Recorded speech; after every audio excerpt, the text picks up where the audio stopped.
สู้ข้อสามเงื่งหันเกอเวไว้เยาเป็นคนก่อนเจอมันซ้อมสินน้ำซุกดินปะนั้นน้ำกินข้าวในโรพักซากซับโมเนเฮือนวันเปิ้นน้ำบนเทเก็บเลี่ยมดินอย่าหน้าเฮือนพี่สินแค้นกูเลือเปิ้นสุดเดียว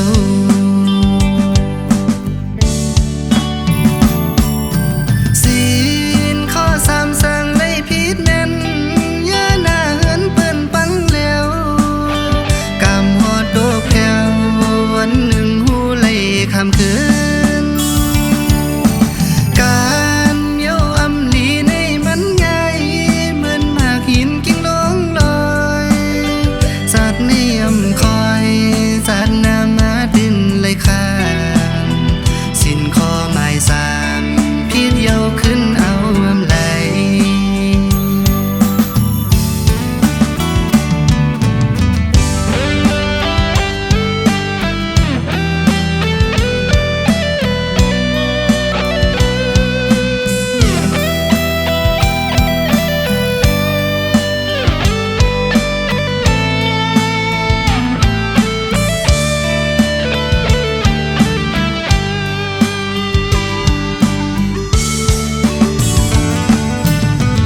เกิดเป็นปานผู้ใส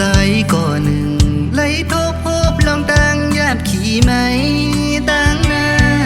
ำมังปอกและยามเย็นโพนเปิ้นทางเมเปิ้นมากึ่งเซอคำให้สู้ข้อสามเงื่งหันเกอเวไว้เยา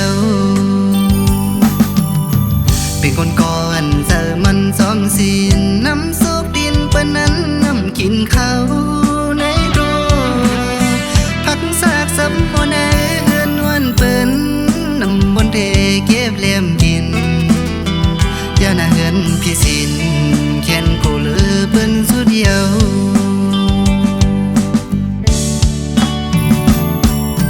สินข้อสามสั่งได้ผิดนั้นอย่าหน้าเฮือนเปิ้นปังแล้วกำหอดโดกแก้ววันหนึ่งหูไหลคำคืน